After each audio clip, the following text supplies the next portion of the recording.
뽀빠이 이상용 씨가 월간조선 7월호에 심층 인터뷰를 했습니다. 자, 뽀빠이 이상용 씨 우정의 무대 등으로 한때 정말 잘 나갔던 방송인이었습니다. 그 뒤 횡령 사건 등이 터지면서 미국으로 건너갔습니다. 잘 나갈 때 이야기보다는 그 뒤 어떻게 살았는지 최근 근황을 이야기했습니다. 상당히 눈물겨운 인생 역정이었습니다. 그러면서 이상용 씨는 잘 나갈 때 청와대로 가서 박정희 대통령을 침실에서 만났던 일화 등을 소개했습니다. 그리고 최근 본인이 꿈꾸는 방송 그리고 기획에 대해서도 이야기했습니다. 자, 뽀빠이 이상용 씨가 벌써 78세입니다. 그렇지만 여전히 탱탱한 근육, 여전히 건강합니다. 자, 한 사람의 인생 산에 가는 길에 비도 오고 눈도 옵니다. 이상용 씨가 앞으로 정말 잘 됐으면 좋겠습니다. 자, 이상용 씨 월간조선 인터뷰에서 무슨 말들을 했을까요? 들어보면 눈물도 나고 참으로 인생이란 게 그렇구나 하는 생각을 하게 됩니다. 진성호의 직설 시작합니다. 방송에 앞서 아직 진성호 방송의 구독자가 아니신 분들은 붉은색 구독 버튼 눌러주십시오. 더 좋은 방송으로 보답하겠습니다. 70년대, 80년대, 90년대를 풍미했던 뽀빠이 이상용 어린이 대통령이라고 할 만큼 대단했습니다. 그리고 이 공개된 장소 말고 비공개 장소에서 음담 패슬이라고 하는 아주 19금 코미디는 정말 대단했습니다. 좌중을 휘어잡는 힘이 있었습니다.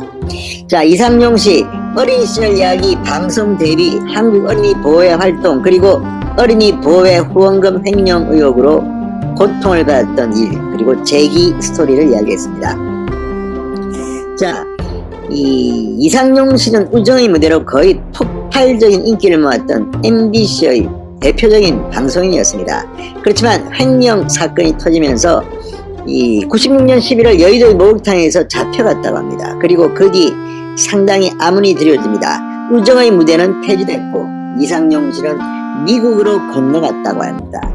자, 미국으로 건너가서 고대 출신이 대표로 있는 여행사에서 관광 가이드로 일하며 돈을 벌었다고 합니다. 하루 관광버스를 13시간 타고 미국에 있는 동안 이 횡령 사건이 무혐의 판결이 났다고 합니다. 한국 관광객들 팁을 많이 줬다고 합니다. 억울하겠다면서. 자, 팁 받은 돈 2년간 팁 9천만 원을 모아서 딸을 시집 보냈다고 합니다. 자, 국민들이 당신을 보고 싶어 한다는 아내의 한마디에 귀국을 결심했지만 돌아와서도 별로 할 일이 없었다고 합니다. 전남 구례 비닐하우스에서 상추 마늘 농사를 짓고 경남 일대에서 꽃모종을 심으면서 6개월을 보냈다고 합니다. 일당 3만 원이었다고 합니다. 자, 그래서 이 개그우먼 문영미 씨와 이상용의 폭소열차를 녹음했다고 합니다. 이게 당시 나온 음반입니다. CD를 들고 횡담도 휴게소 등 화장실 앞에서 3년 동안 팔았다고 합니다. 자, 손님들 앞에서 적석 개그도 했다고 합니다. 현숙, 유진아, 태진아, 조항조, 송대관 등 가수들이 행사장에 가는 길에 일부러 들러서 도움을 주게 됐다고 합니다. 자, 그렇게 해서 10탄까지 제작을 했습니다. 그러나 실질적으로 많은 돈을 벌지는 못했다고 합니다. 저작권 개념이 모호했기 때문에 복사본이 많이 풀렸다는 겁니다. 그 CD를 듣고 과거 이 이상용을 발탁했던 MBC 사장, 춘천 MBC 사장을 지냈던 유수열 PD가 이상용을 부릅니다. 그리고 강원 매거진 이상용의 방송 복귀작이었다고 합니다. 2000년이었습니다. 그 뒤 대전 MBC의 주부가요열창, 경인방송의 청춘노래자랑, 이 전주방송의 와글와글 시장가요제, MBC 널 푸는 인생 등을 하며 활동을 이어갔지만 우정의 무대 시절처럼 대단하지는 못했습니다. 그래도 여전히 건강하기 때문에 지금도 열심히 뛰고 있습니다.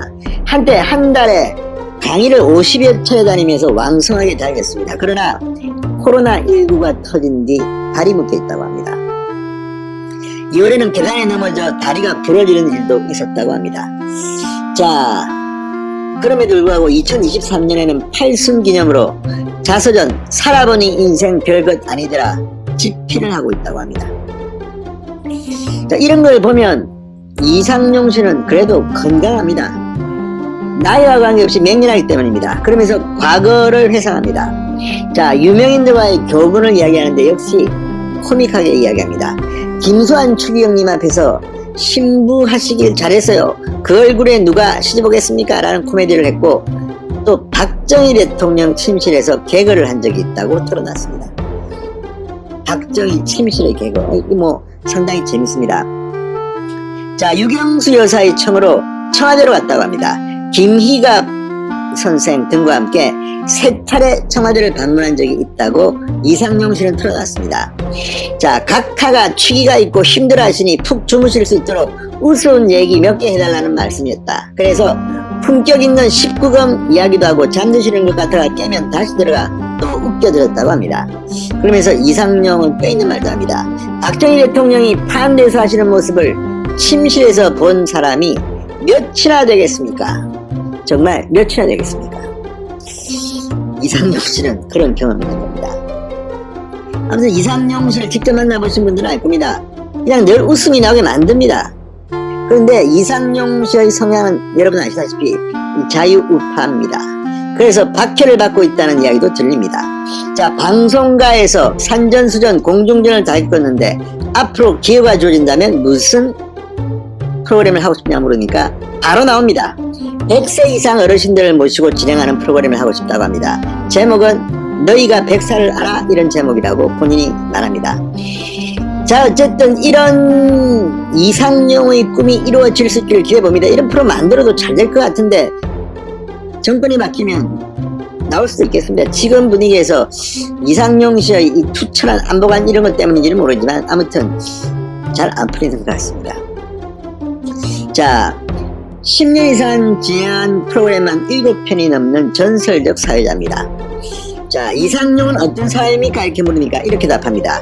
집은 20평, 건평은 80평, 건당은 80평, 행복은 150평. 야, 이거 좋습니다. 집은 20평, 건강은 80평, 행복은 150평에 사는 사람이다. 이상용에게 코미디는 인생의 단면이다. 코미디로 인해 내 인생이 좌우로 나뉘었다고 합니다. 그런데 이 표현도 재밌습니다. 이상용의 인생을 한마디로 정리한다면 이렇게 물어보니까 1억 원이라고 답했습니다. 1억 원. 이유가 뭔지 아십니까? 파란만장했기 때문에 그렇답니다. 파란만장, 이게 무슨 뜻이겠습니까? 파란, 그러니까 파란지폐 만장. 이 파란이라는 것은 만원짜리를 말합니다. 파란지폐 만장이면 1만 곱하기 1만 1억 원이라는 이야기입니다.